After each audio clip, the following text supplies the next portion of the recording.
Ser tentado no es pecado porque cuando somos tentados, el pensamiento viene a nuestra mente y en ese momento tomamos una decisión. Podemos aceptarlo, aferrarnos a eso, pensar en eso y cuando nos damos cuenta nos ha atrapado. O cuando el pensamiento viene a nuestra mente, podemos dejarlo ir. Cada día estamos expuestos a la tentación, pero como creyentes tenemos al Espíritu Santo viviendo en nosotros.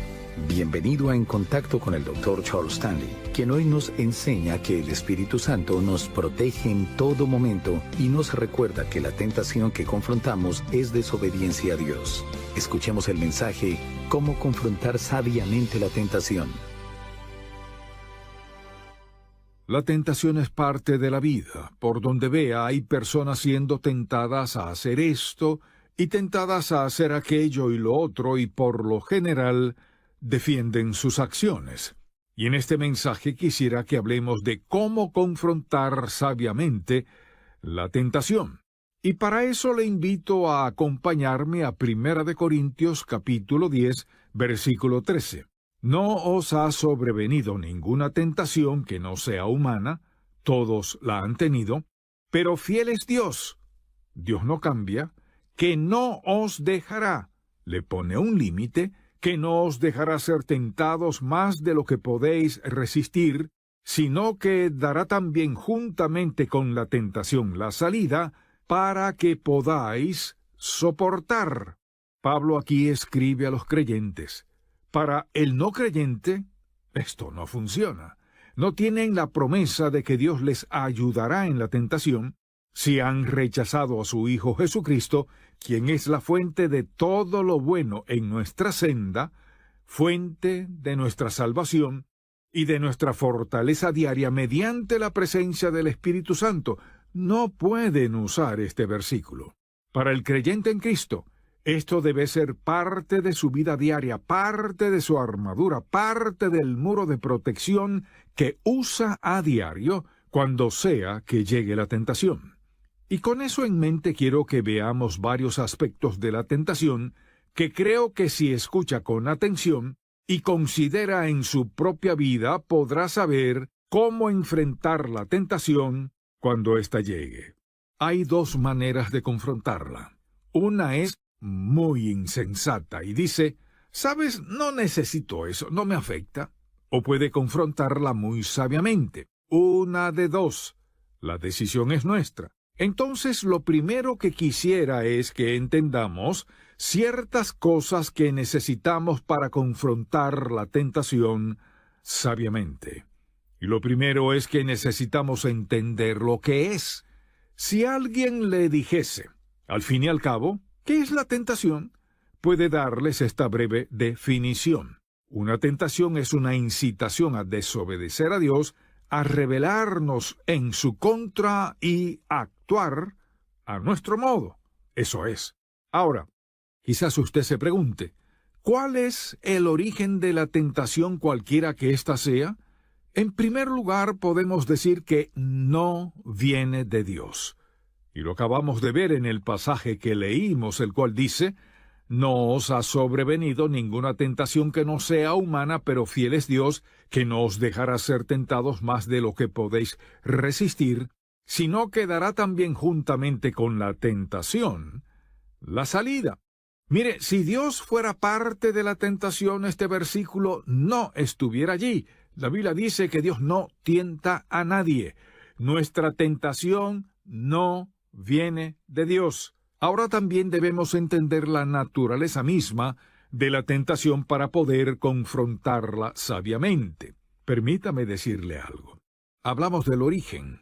Surge de la fantasía. Mire, ¿qué es la fantasía? Bueno, es sencillamente la facultad de visualizar. Por ejemplo, de eso se trata la tentación, la facultad de pensar y visualizarse participando o teniendo o logrando algo que está fuera de la voluntad de Dios para su vida. Visualizarlo y comenzar, escuche bien, comenzar a disfrutar lo que visualice en su mente y lo que piense en su mente. Puede visualizarlo y pensar en eso, meditar en eso y disfrutarlo en su mente. Pero sabemos que después de un tiempo no se queda solo en la mente. Ese es el gran peligro y la naturaleza de la tentación. Y si lo piensa por un momento, ¿en qué consiste el negocio multimillonario de la pornografía? Consiste en alguien viendo una hoja de papel o lo que sea y pensar en eso, visualizarlo, ponerse en el lugar de eso, meditar en eso, hasta que finalmente el diablo les venza. De eso se trata ese negocio, creado alrededor de un ataque satánico en la mente de alguien, en sus emociones, su voluntad y su propio ser. Mire, quizás usted deje a sus hijos en casa y ellos por accidente encienden algo en la televisión y al principio no entienden, luego sí entienden. Y cuando se vienen a dar cuenta, ya han sido atraídos y Satanás usa cualquier medio posible para destruirle a usted, a su familia, a sus amigos, a todo el mundo. Es un negocio multimillonario creado alrededor de la propuesta de Satanás y ha sido exitoso. Ahora bien, necesitamos entender la diferencia entre una tentación y una prueba. La meta de Satanás al tentarnos es destruirnos y que caigamos. La meta de Dios al permitir pruebas es fortalecernos. Y al ser probados, vernos aprobados por Dios como resultado de pasar por las pruebas. Una prueba no necesariamente es una tentación. Una tentación es el deseo que nos lleva a alejarnos de Dios. Una prueba es algo que Dios permite en nuestra vida y la permite para traernos a su aprobación y fortalecernos en esa prueba. Ahora quisiera aclarar algunas ideas falsas acerca de la tentación que muchos tienen y dicen, bueno, estoy en pecado contra Dios porque he sido tentado. Preste mucha atención. Escuche bien esto. Una tentación en sí no es pecado. De serlo, Jesús habría pecado. Él fue tentado en el desierto, 3 veces Satanás lo atacó, pero Jesús no pecó. Pensó al respecto. Tuvo que haber pensado porque dio una respuesta muy racional y agradable a Dios. ¿Pero pecó? No en lo absoluto. Amable oyente, ser tentado no es pecado porque cuando somos tentados, el pensamiento viene a nuestra mente y en ese momento tomamos una decisión. Podemos aceptarlo, aferrarnos a eso, pensar en eso, y cuando nos damos cuenta, nos ha atrapado. O cuando el pensamiento viene a nuestra mente, podemos dejarlo ir. No tenemos que tomarlo, prestarle atención, meditar en eso, fantasear con cualquier pensamiento que nos venga a la mente. Dios ha actuado en nuestras vidas de modo tal que tenemos el privilegio de decidir. Entonces, no soy responsable de lo que venga, soy responsable de tomarlo, aferrarme, tratar de encontrar placer en eso o dejarlo pasar. Usted puede escoger. Ahora quizás alguien preguntará, bueno, la mejor forma de confrontar la tentación es huir de ella. En algunas ocasiones sí, salga de allí. La mayoría de las veces no se puede correr. Entonces, lo que debemos hacer es edificar nuestras defensas para que no importa qué dardos lance Satanás a nuestro corazón, no importa lo que arroje a nuestra mente, no importa lo que nos presente, no tengamos que ceder. ¿Cómo opera? ¿Cómo funciona la tentación en nuestra vida? Y para asegurarme que capte bien esto, le daré algunos puntos sencillos. Comienza con un pensamiento. Toda tentación empieza en la mente con el pensamiento que sea. Ese pensamiento se basa en la idea de fantasía o imaginación. Por ejemplo, tiene un pensamiento y fantasea con eso, o sea, comienza a imaginarse. Se imagina que tiene mucho dinero, o se imagina que tiene una relación sexual con alguien, se imagina eso, y al imaginarse eso, comienza a desearlo. ¡Oh, sería maravilloso! Así que hay un deseo. Luego debe tomar una decisión, porque se involucra su voluntad. ¿Haré esto o no? ¿Pensaré de esta manera o no? Luego viene la decisión. ¿Ve lo profundo que se ha afianzado en usted? pensamiento, imaginación, deseo, voluntad, decisión. Luego viene el consentimiento y dice, lo haré. Y luego el pecado. Si se fija, la palabra consecuencia ni siquiera está ahí. Y eso pasa. Al venir un pensamiento de tentación, es solo un pensamiento y luego se convierte en imaginación, luego en un deseo, voluntad, decisión, luego consentimiento y pecado. Ahora quisiera que tomara nota de la siguiente afirmación. El poder de la tentación sexual es su oferta engañosa de placer inmediato sin penalidad. Ese es el poder de la tentación sexual, su oferta engañosa de placer inmediato sin penalidad. Por ejemplo, en el Sermón del Monte, en Mateo 5, note lo que dijo Jesús en el versículo 28. Pero yo os digo que cualquiera que mira a una mujer o a un hombre para codiciarla, ya adulteró con ella o con él en su corazón. O sea, cualquiera que mire con codicia en su corazón, mire, ya han pasado esta etapa. O sea, vino el pensamiento, lo tomaron, se aferraron, comenzaron a codiciar, ya han cometido adulterio en su corazón. Por eso, escuche bien, por eso hay que detenerse desde el principio. Ahora, escriba también esto, así empieza. Ese pensamiento comienza como una chispa que aumenta a una llama, luego hay fuego y puede estallar en un infierno. Así funciona. Comienza como una chispa, se convierte en una llama, luego hay fuego, luego es un infierno, todo se quema. Ahora quisiera que escribiera otra afirmación, porque esta es otra verdad. Cada acto de pecado sexual nos debilita para la siguiente tentación. Cada vez que alguien cede ante la tentación sexual, se debilita para la siguiente tentación sexual. Así es nuestro cuerpo, y Satanás aprovecha cualquier oportunidad para destruirnos. Mire, todo el mundo tiene aspectos vulnerables en su vida. No son los mismos pecados para todos. Y usted puede tener aspectos vulnerables en algunas ocasiones y en otras pasa eso y ya ha dejado de afectarle. No tiene que vivir en constante temor de ser desobediente a Dios.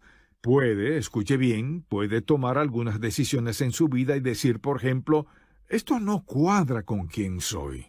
No toleraré esto en mi vida. Señor, has prometido poner un límite a todas mis tentaciones. No quiero eso en mi vida. Decido por un acto de obediencia a ti, confiar en ti, que si viene a mi mente o a mi corazón un pensamiento que no cuadre con tu voluntad, lo dejaré ir. Confío en que me fortalecerás para identificarlo y dejarlo ir. No hay que esperar para decir, bueno, a veces en el futuro. No, la decisión es suya. Y tiene la promesa de Dios. Escuche bien, que Dios ha establecido un límite para la tentación en la vida de cada uno de sus hijos, para que ninguno de nosotros pueda decir, Señor, es tu culpa porque las tentaciones fueron tan fuertes que no pude resistir. Bueno, si no obedece a Dios, si no confía en Él, y si vive una vida que es medio carnal, quizás no se aplique esta promesa. Pero Dios le pone un límite. Mire, usted debe aceptar la verdad de que las tentaciones en su vida son limitadas por el Dios Todopoderoso y Satanás no puede extenderlo. Son limitadas por Dios Todopoderoso. Usted tiene el privilegio, la confianza y la seguridad de decir no, porque tiene el respaldo del Padre Celestial. Ya hemos analizado en qué consiste la tentación. Ahora, debemos asumir la responsabilidad de nuestra tentación. Señor, soy responsable de haber dejado entrar esto en mi mente y corazón. La derrota es inevitable mientras culpemos a alguien más. Estoy seguro que conoce a personas así. Quieren culpar a alguien. Hijos que quieren culpar a sus padres, se culpan unos a otros, el jefe culpa a quien trabaja bajo su supervisión y así sucesivamente. Pero mire, amable oyente, si quiero ser victorioso sobre la tentación, debo aceptar el hecho de que soy responsable personalmente de lo que creo y pienso y de lo que permito en mi vida. Mientras estemos culpando a alguien más, lo que hacemos es dejar la puerta abierta para Satanás. Luego pienso también que somos responsables de nuestra defensa. Es decir, si voy a ser tentado y puedo tener una defensa, soy responsable. Así que debemos enfocarnos en el cuadro completo. Entonces, al ser tentado, podemos ver el cuadro pequeño que dice, así de placentero parece, así de provechoso, todo el mundo lo hace, es perfectamente aceptado. Ese es el cuadro pequeño. El cuadro completo es así. Esto puede destruir mi vida. Esto no es quien soy. El cuadro completo es preguntarnos, ¿quiero esas consecuencias en mi vida? Al comenzar a hacer preguntas legítimas que son importantes, nos daremos cuenta de que no querremos las consecuencias de eso en nuestra vida. Ahora, hay una palabra que quiero que escriba. Alerta, esté alerta. Evite estar muy hambriento, muy enojado, muy solo, ni muy cansado, porque vea estas 4 cosas. Al tener demasiada hambre, su cuerpo funciona de cierta manera. Si está muy enojado, se involucra en su mente y sus emociones. Si está muy solo, se siente necesitado. Si está muy cansado, simplemente querrá algo. Entonces ese es terreno para un ataque satánico. Cuando comience a sentir algo, pregúntese, ¿estoy bajo ataque? Si es así, ¿qué debe hacer? Busque algo de comer, deje su enojo, llame a un amigo o a alguien con quien pueda hablar y tome una siesta. Eso resuelve estas 4 necesidades. No hay que ceder si decide no hacerlo. Ahora, otra cosa que edifica ese muro es esto. Al ser tentados debemos visualizarnos haciendo lo correcto. Si usted se visualiza haciendo lo correcto, ¿qué sucede? Todo su sistema entra en acción para ayudarle a hacer lo correcto. Si se ve como lujurioso, dispuesto a violar la voluntad de Dios y sus leyes para obtener lo que quiere, eso mismo es lo que hará. Luego, lo diré así. No podrá defenderse de ataques satánicos si no lee la palabra de Dios, sencillamente no podrá. Por eso es que la mejor forma de edificar esa defensa es en las mañanas al despertar, que una de las primeras cosas que haga sea leer la palabra de Dios, y lo siguiente es que debe hacer de la oración parte vital de su vida. Ahora permítame decirle algo de la oración por un momento. La gente dice, yo oro. Hábleme de su vida de oración. Bueno, en las mañanas al despertar me digo, Dios mío, ayúdame hoy, y pienso en cosas por las que necesito orar y me dirijo al trabajo hablando con Dios de eso. Así es. ¿Qué tal si tratara así a su esposa o esposo? Si no pasa tiempo en oración y en la palabra de Dios, se hundirá. Satanás lo atrapará si pasa por alto la Biblia. Usted dirá, ¿cuánto tengo que leer? Dios se lo mostrará. ¿Debería tener pasajes favoritos? Claro que sí. ¿Escuchará Dios mi oración? Sí lo hará. Si usted es uno de sus hijos, Él le escuchará. Usted necesita dar tiempo a Dios para hablarle. Mire, la Biblia debe convertirse en el libro guía en su vida. Quizás alguien diga, bueno, eso de postrarse de rodillas no sé. Permítame decir esto. ¿Cree usted que Dios es quien dice ser? ¿Está de acuerdo en que Dios es santo y recto, absolutamente perfecto y eterno? ¿Está de acuerdo con eso? Si lo cree, ¿no cree que Dios merece un poco de reverencia? Y lo menos que puedo hacer es bajar mi rostro en su presencia y hablar con Él y escucharlo.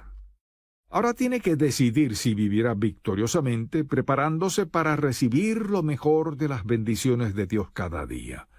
Debe aprender a confrontar la tentación. Quizás usted piense, bueno, ni siquiera soy creyente. Permítame decirle esto. Entonces, no tiene chance, no lo tiene. Solo al aceptar a Cristo como su Salvador es que el Espíritu Santo viene a su vida a morar, a darle guía y dirección, a fortalecerle y a impulsarle a decir no cuando sea necesario. Fuera de él no lo logrará, porque sería solo usted contra ese gran poder satánico, terrible, hostil, que todos confrontamos al aceptar a Cristo como Salvador.